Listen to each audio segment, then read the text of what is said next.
When it comes to subject matter, every artist have their own favorite. And Van Gogh's favorite definitely were the sunflowers. He created 7 iconic sunflower paintings which live all around the world. And today we are going to recreate this iconic sunflower painting which lives in the Amsterdam Museum in 5 easy steps. In my last tutorial, I created yet another iconic painting by Van Gogh, which are the almond blossoms. You can find the link to that tutorial in the descriptions. And all the supplies that I will be using in this video are also mentioned in the description. So gather your supplies and let's start painting the iconic sunflowers.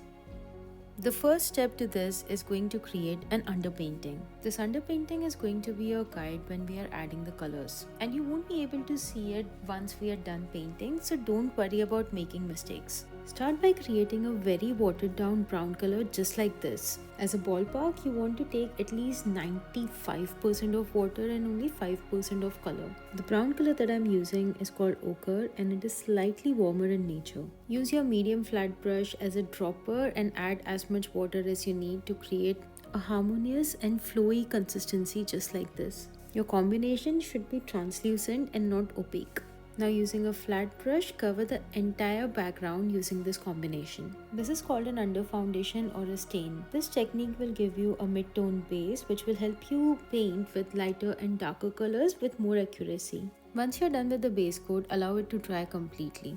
And if you lack the patience just like me, you can even use a dryer to expedite the drying process. Once this coat is dry, we will move on to painting our undersketch using the same brown color with lots of water. If you see the original painting, you will notice that the entire painting is almost painted with just yellow color. This underpainting will allow you to identify the darker and lighter colors easily, and it also gives you a chance to familiarize yourself with the painting without getting into the main colors. Now using a small round brush or a detailing brush, start painting the outlines of the dominant shapes. Don't worry about these lines being perfect and detailed. We will add all of those later. These lines and textures are simply an outline and guideline for you when we add the actual color. You won't be able to see any of these lines later. Even if you happen to make any happy accidents in this stage, that's perfectly fine. You can just paint over it and pretend like it never happened. For example, I realized that the scale of my flowers looked a little off at this stage. So I simply added another wash on top of my painting to blur my lines a little bit. And then I again started painting, but with little bit of guidelines. I start by marking some of the points which indicates sort of a grid on the canvas without making entire lines. These grids will make sure that my flowers are to scale and are at the right position. I have created a rough outline with the guidelines and I have attached it in the descriptions in case you need to use it like a reference. Now using these dots as my guideline, I start to repaint my entire sketch. Again, don't be afraid of making mistakes. They are a part of a process. Just make sure that the new lines are slightly darker than the previous ones so it is easier for you to identify them. When you're painting the sunflower, you don't have to paint each and every petal. Instead, paint in concentric circle around the center to indicate where the leaves are supposed to end.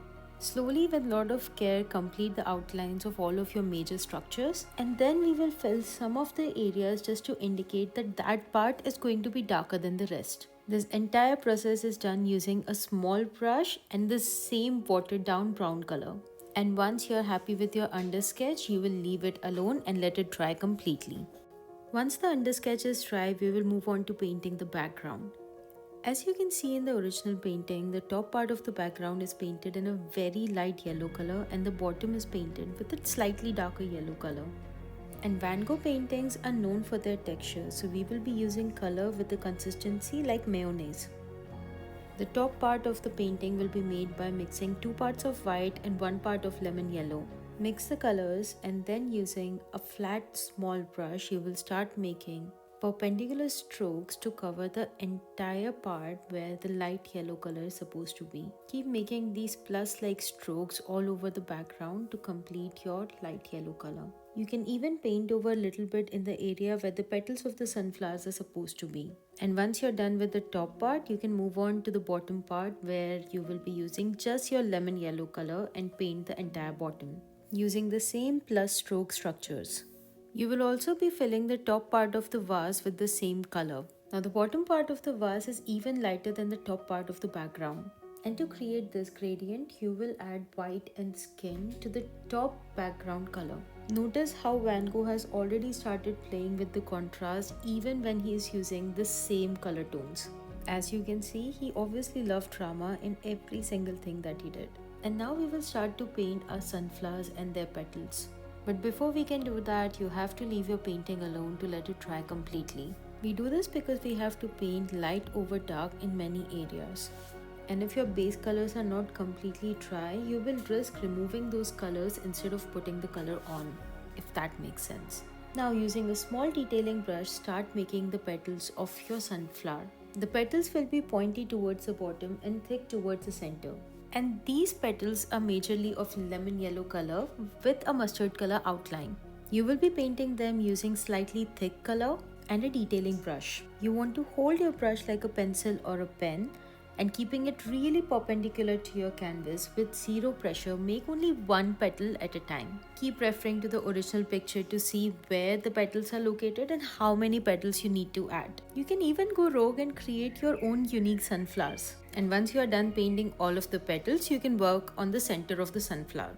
I find the center of the sunflower the most fun part of the painting. Using the mustard color, you want to create tap tap tap kind of motion to cover the entire center of the sunflower. Although you can see some of the green part in the center of most of the sunflowers. So leave that part alone. Other than that, just do dab dab dab and paint the entire center of the sunflowers. To create a little bit of texture, you can even use a little bit of dark brown when you're doing the dabby motion. But make sure when you're working with the darker colors, less is always more. So make 10 to 15 marks and then set back and look if it needs more. Once you're happy with the mustard part of the center, you can move on to painting the green part as well. So you are going to use it mixing the combination of lemon yellow and the lightest green available to you. Fill in the green part of the center and then you can create a little bit of texture by adding more greens in the corner of that area. While you're working with the green, you can also create darker green textures and add the leafy part of the sunflowers and also the back of the sunflowers. Pay key attention to light, dark, warm and cool greens in the painting and paint accordingly. Take your time painting the details in the entire painting. And as you are painting, you can even feel the love and excitement that Van Gogh felt when he was creating these beautiful sunflowers. Did you know that he painted sunflowers as a sign of gratitude? Gratitude towards his friend Gauguin, who came to live with him for a little bit in Arles. He used 2 of these sunflower paintings to decorate the room Gauguin was gonna stay in. And Gauguin really loved these paintings. Van Gogh even recreated one of his paintings to give to Gauguin later. So now you know which painting to keep in your guest room or to give to your best friend. While we are painting the sunflowers, let me tell you another fun fact about them. The weather during the time when Vincent van Gogh painted the sunflowers actually was very gloomy, so he couldn't paint any landscape which he normally did. Instead, he started painting indoors and he was creating more of portraits. That particular day, the person who was gonna come and sit for his portrait did not show up. And Van Gogh looked at the sunflowers and thought that they are never gonna stand him up. So he started painting still life of these beautiful sunflowers which we love so much today. Amazing opportunities are literally scattered everywhere. All you really need is a good point of view. With that, we are down to our very last step, which is adding the details and the outlines. Make sure before you get to the outlines, your painting is completely dry.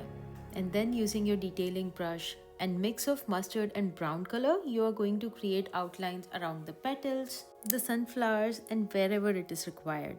You can even use dark green color to create the outlines around the stems. You can also see there are little bits of blue color in the painting, especially in this flower over here and also in the signature. Van Gogh was known for creative signatures. And in this painting, to stand out, he added his signature on the vase. So using your detailing brush, add your signature on top of the vase and also add a little line dividing these 2 colors. After this, scan around your painting and see if it requires any details or any more textures. And once you're ready, frame your painting and gift it to your best friend or hang it in your guest house. And thank you so much for joining me in this video today. Please leave in the comments if you have any doubts or if you have any suggestions. Don't forget to tag me if you share any of your beautiful creations. Nothing makes me happier than seeing you guys create your masterpieces. Again, thank you so much for joining me. Hope you have a wonderful time and don't forget to enjoy the process.